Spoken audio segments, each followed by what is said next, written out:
Chapter 17 to 18.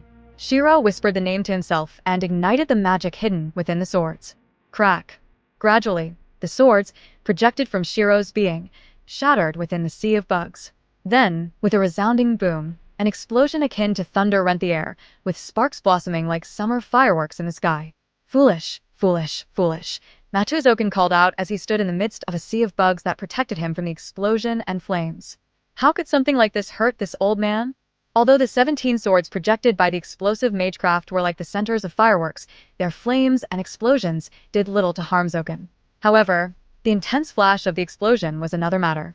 It was challenging for anyone to keep their eyes open, but for Matsuzoken, who had lived for centuries and had a body that had reached its limits, causing him to become highly sensitive to light, the flash was especially dazzling. When this light fades, Zoken thought, I will definitely kill you. As the intense light subsided, Zoken looked around, expecting to find his attacker taking advantage of the situation. However, to his surprise, there was no one there. The field was completely empty. Zoken wondered, did he run away? What was the point of releasing such a strong light if he wasn't going to use it to attack me? Despite feeling confused, Zoken reminded himself that the entire Matto family was under his control. He knew that if the person who had caused the explosion was still in the family, the bugs spread throughout the mansion would reveal his location. There was no way for him to escape. Shirou knew that the key to victory was not brute strength, but achieving his goal. He wasn't fighting Matsuzoken to see if he could use the strength of the servant to defeat him. So, he used the most disgraceful tactics in modern warfare. The intense light and noise created by the explosion of 17 projected swords briefly blind and deafen Matsuzoken, causing him to lose his sense of balance and direction. As a result, Matsuzoken, whose vision and hearing was sealed by a broken phantasm, could only use Magecraft to explore and locate his position. P.S. Broken phantasm. If a noble phantasm is packed with magical energy, it can be made to explode after striking its target. It is nearly impossible to repair a destroyed noble phantasm, and since they are the trump cards of heroic spirits, they are unlikely to take such measures. Amiya is an exception, as he can reproduce as many copies of noble phantasms as his magical energy will allow due to tracing, allowing him to also counterbalance the fact that all of his projections are lowered by 1 rank. Therefore, Shirou used his own Magecraft to create dozens of swords filled with as much magical energy as he could currently muster and scattered them around. Using these dozens of swords as a net to confuse Zoken, he rushed into the Matsu mansion like an arrow. If Amiya Kuritsugu was a magician killer specialized in modern weapons, then Shirou was a demi-servant who applied modern warfare concepts to battle. The only concern was whether Matsuzoken had a means of detecting him directly, without relying on vision. Shirou didn't know the mysteries of magi, which he couldn't understand. All he could do was do his best. Breaking into the Matsu mansion, Shirou rushed around, opening doors and searching for Sakura's whereabouts, but he found nothing. However, he did find the young Matsu Shinji in a room. Shirou projected a sharp sword and held it to Matsu Shinji's neck, threatening him in a dangerous tone. Tell me, where is the girl who was adopted by the Matsu family? Don't kill me. Don't kill me, sob, sob, sob. Dad. Dad. Matsu Shinji, who was only 6 years old, was extremely frightened and tears streamed down his face. Shinji had originally been wondering what gift he should give to the girl who would start living with them and become his younger sister, showing his older brother's dignity, but the next moment someone broke into the room and held a knife to his neck. Tell me quickly, Shirou urged impatiently, the sword in his hand approaching Matsu Shinji's skin. He had no time to waste with Shinji, as the old worm was likely to pursue him at any moment. Feeling the cold of the sword on his neck, Matsu Shinji was extremely frightened and cried out, I don't know, sob, sob, sob, sob, sob. Dad. Dad. Shirou was getting anxious, and at that moment, a high-pitched cry sounded out. Don't come. Don't come. Sakura's voice. Shirou left Shinji behind and ran toward the source of the sound. As he ran, he heard the sound of chaotic footsteps, and a moment later, the panicked face of Matsu Byakuya appeared before him, rushing towards Shinji's room. Although Byakuya was a useless man, he naturally came to his young son's aid upon hearing his cries. However, upon seeing Shirou, Byakuya's face showed confusion. What are you? He started to say, but the word had not yet left his mouth when Shirou punched him in the stomach. Shirou's attention was immediately drawn to the desperate cry that echoed through the halls, and he disregarded Byakuya as he sprinted toward the source. The entrance to the staircase loomed before him, a dark and foreboding maw that exuded a corrupt, damp smell and was alive with the sound of writhing, crawling things. Shirou's eyes narrowed as he realized that Tokiomi had only just left and Matsuzoken had already begun to make his move. Clenching his fists in anger, he merged with his Saint Graph, his speed increasing as he charged toward the source of the disturbance with even greater urgency. It hurts so much. Feeling the black, wriggling, strange creatures with their sharp, knife-like mandibles piercing her skin and trying to burrow into her, Sakura was extremely frightened. Tears streamed down her face as she cried out and frantically tried to pull the worms out and throw them far away. But it was no use. There were too many of these strange creatures in this place. Too many. After experiencing the betrayal of her own parents, the young girl had been thrown into a hellish lair of worms. The man who was supposed to be her father had locked her up in this place at the behest of the old man who was supposed to be her grandfather. As he listened to her cries, the man couldn't help but laugh at her struggles. The more she cried out, the harder he laughed, enjoying her misery. Tears streamed down her face as she cried, her sobs racking her body. She tried to cry out for her parents, mom and dad, but then she remembered, you are no longer a child of the Tosaka family. She had been abandoned by her family. Her strict yet loving father, her gentle mother, and even her sister, who had always loved her, were all gone from her world. So, is there anyone who can come and save me? She cried and cried out in despair, waiting and hoping for a hero to arrive and rescue her. But all she could hear besides her own cries were nothing. The real world does not bend to her expectations or hopes, and those who place their faith in the false promises of illusion will inevitably be betrayed by their own delusions. Those who ignore the harsh realities of life will ultimately be defeated by it. So, give me your hand. In the pitch-black, damp underground worm room, a familiar but urgent voice echoed through the darkness. Swish, swish. The wormhole churned like a turbulent sea, trying to swallow everything in its path. But a sharp sword cut through the air, unleashing a brilliant display of fireworks with broken phantasm, lighting up the indescribable darkness of the abyss. Light has come. A shadowy figure, swathed in a billowing black cloak, appeared on the stairs, reaching out towards her with a beckoning hand. The voice that called to her was familiar, filled with a sense of urgency and concern. What are you spacing out for? Hurry up and give me your hand. You foolish little sister. She cried and prayed for a hero that reality would never allow to appear, but he finally arrived. However, unlike the gentle, invincible heroes in fairy tales, his voice was urgent and his demeanor was rough. But it was not wrong. This was the voice of her older brother. He was the hero who had come to save her. Sakura stretched out her hand. Shirou reached out and grabbed hold of it, pulling her towards him. Whirring dash. The turbulent wormhole surged, trying to swallow and deprive Shirou, who had taken their food. Shirou projected a sword and fired it directly at the creatures, causing it to shatter in the air. The explosion's brief flash of light caused these strange creatures, who had lived in the dark and damp, to instinctively retreat. Seizing the opportunity, Shirou picked up Sakura and fled. Sakura was still quietly sobbing, and at this time, she needed gentle comfort. But Shirou had no time for that. In such a dangerous situation, wasting any time would be irresponsible for each other's lives. Rushing out of the Matu mansion, before they had even left the garden, the familiar stench of corruption filled their nostrils. The next moment, the gloomy and murderous voice of Matu Zoken sounded from behind them. So that's it. Your target is Matu's granddaughter. Leave Matu's granddaughter behind dash.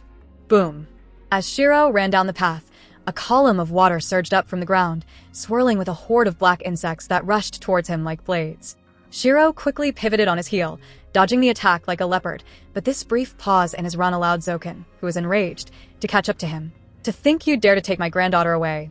Go to hell. An endless horde of black insects emerged from the surrounding forest, pond, and flowers, crawling toward Shirou. Even more worms emerged from the Matu mansion, gathering to form a massive, 10-meter-tall black giant. Go! The black giant formed of insects reached out towards Shirou with its hand. The hand, made up of countless writhing insects, was enough to trigger a severe fear of trypophobia in anyone who saw it. Shirou, a normal person, couldn't help but feel fear at the sight of it. But even in the face of fear, he knew he couldn't back down. He knew that the only way to overcome fear was to confront it head-on. With determination in his eyes, Shirou raised his finger and began to project a sword. This sword, he knew, was capable of killing the insect giant that loomed before him. The sword that Shirou projected was no ordinary weapon. It was a sword that could only be wielded by a hero, a holy sword. It was not a sword that a mortal like Shirou should have been able to wield. But heroic spirit Amiya Shirou was most familiar with this sword. As Shirou summoned the weapon, his body was racked with a searing, fiery sensation as his 27 magic circuits sprang to life, their energy coursing through his veins like molten lava. But these immature, undeveloped circuits were not yet strong enough to harness such power, and they cried out in protest as they struggled to keep up with the demands placed upon them. Shirou could feel them cracking and straining under the strain, threatening to shatter like fragile glass at any moment. Azure lines appeared densely on his right arm and extended to half his face, glowing with an otherworldly light. In his mind, he shouted, "Come forth!" The invincible golden sword, Caliban. This sword, known also as the Sword in the Stone, was one that Shirou had copied from the same person who had wielded Excalibur, a sword that was beyond his ability to trace with his own magical energy. The immature magic circuits within Shirou's body were overloaded as he summoned the sword, causing his right arm to shake and bleed from the strain of containing all the magic power that was tumbling inside him. This was the price that a mortal like Shirou had to pay in order to attain a heroic feat, but finally, the sword that symbolized the achievements of the King of Knights materialized in his hand, glowing with a fierce and fiery light. With a mighty cry, Shirou launched the sword forward, sending it hurtling through the air like a starlight arrow. Whoosh! It struck the insect giant with a mighty impact, boom, completely destroying its upper body and continuing on with the remaining momentum, hurtling towards Matsuzoken with deadly intent. The surging magic power that flowed through the blade was a force to be reckoned with, and it seemed that nothing could stand in its way. Matsuzoken looked at Shirou in disbelief, stuttering, This is a noble phantasm. Are you a servant? But why? Why don't you have the presence of a servant?" But before Zoken could even finish speaking, he was cut down by Shirou's projected Caliban, the magic-infused blade slicing through him with ease. The swarm of insects that had surrounded them scattered on the ground, writhing and thrashing, as if they had lost their master. Shirou collapsed to the ground, his right arm throbbing with pain and the right half of his body burning with heat. He propped himself up on his left hand, and sweat beaded on his forehead as he struggled to catch his breath. Although his right arm was throbbing with pain, he could still feel it, so he knew that it had not been wasted. It seemed that his heroic feat, achieved through sheer force of will, had only caused his right arm's magic circuits to become overloaded, rather than causing any permanent damage to his hand. Sakura's tears fell like pear blossoms as she looked at Shirou. "Big brother?" "It's okay," Shirou said through gritted teeth, trying to ignore the burning pain he was feeling. "Let's go." He stood up, pulling Sakura's hand out of the Matu mansion. But just as they thought they had escaped, a malicious voice, more malicious than before, sounded behind them. "Don't think it's over yet. My dear granddaughter, my eternal life, I will never give up." The sea of insects churned, and a uniquely shaped insect emerged from the horde. That was the true form of Matsuzoken. "To deal with servants, we can only use servants. Byakuya, bring that mad dog here," Zoken commanded. Matu Byakuya, who had just emerged from the mansion, held his stomach and twisted his face in pain. Despite his discomfort, he obeyed Zoken and raised his right arm, upon which was a red mark similar to the one on Shirou's right hand, the command seals. By the command seals, "Berserker, come quickly to my side." As the seals took effect, the next moment, a blue-white-skinned blonde man with bulging muscles appeared in the Matu mansion. "Oh, oppressor. Oh, abuser, your loyal partner, Spartacus, is already standing in front of you. Don't be afraid anymore. Don't be afraid anymore, because I am here." Berserker Spartacus's face was full of love. Listening to these nauseating lines, Matu Byakuya's mouth twitched, and his face turned black. And to directly say his real name, he really deserved to be called a mad dog. "Oh, oppressor. Oh, abuser. I will avenge you." Spartacus picked up a small iron sword and pointed the tip at Matsuzoken, launching an attack. "Damn it, mad dog." Matsuzoken cursed and used the sea of insects to bind Spartacus's legs, then barked an order. "Byakuya, quickly use the seals." Maru Byakuya nodded. By the command of the seals, "Berserker, go and kill that person." He pointed at Shirou. The seals on his right arm diminished by another mark, fulfilling its function as intended. "No. No, no, no, no, no, no, no. That person is the oppressed. That person is the victim. That person is someone I am supposed to protect. No, no, no, no, no, no. I will never oppress the victim. I will never attack the oppressed. No, no, no, no, no. Don't do this, don't do this." No matter how much he resisted, the powerful force of the seals was forcing Spartacus to do something completely against his will. The muscular, blonde hulk of a man had tears streaming down his face as he held the sword, shaking as he launched an attack. That was someone he was supposed to protect, the reason for his existence, yet because of the seals he was forced to attack the very meaning of his own existence. "No, if..." With tears streaming down his face, Spartacus charged at Shirou, his sword held high. The weapon seemed to weigh as much as a mountain as he swung it down towards Shirou, easily catching up to him. Without hesitation, Shirou pushed Sakura out of harm's way and summoned a sturdy sword, using it to block Spartacus's attack with a horizontal strike of his own. He used his left arm to deliver the blow, the muscles straining with the effort. Kacha, kacha, kacha. Spartacus's strength was so great that when they made contact, the sword in Shirou's hand was easily cut in two, and his left arm, which had been used to block the attack, seemed to be broken as well. A sickening crunch filled the air, and a painful scream tore from Shirou's lips. It was clear that the impact had broken bones. Intense pain shot through Shirou's arms and into his brain, causing him to experience unbearable agony and tears to flow naturally from his eyes. Spartacus let out a cry of agony as he shook his head, repeatedly saying, "No. No, no, no, no, no." He struggled with the question of why this was happening, feeling conflicted as he wielded his sword against the weak. "Why does it have to be like this?" he asked, his voice filled with despair. "I should be the sword of the weak, the shield of the weak. Why am I attacking them like an oppressor?" His internal turmoil was palpable as he struggled with the weight of his actions. The lack of physical injuries was inconsequential to Spartacus, as the pain he was experiencing was far greater than any wound a sword could inflict. This behavior, whatever it was causing him immense turmoil and agony. It was as if his very being was being torn apart from the inside out, causing him more pain than he had ever known. Spartacus yelled at his body, "Don't move anymore. My soul is commanding you to stop. Can't you feel it? The person you're trying to protect is being oppressed by your actions." Despite Spartacus's cries and yells, the seals held a powerful grip on him, rendering his beliefs and values meaningless in the face of its overwhelming force. No matter how hard he tried, he was unable to break free from its grasp, causing him to feel helpless and despairing.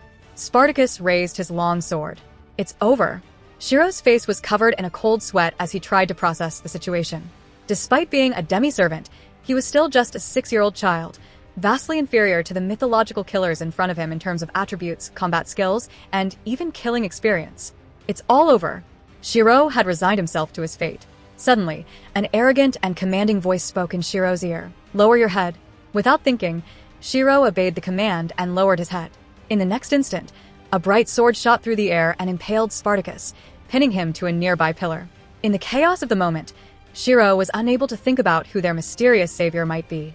All he could think about was getting out of there as quickly as possible. He leaned on Sakura and whispered urgently, "Hurry and leave." Sakura didn't have time to feel afraid.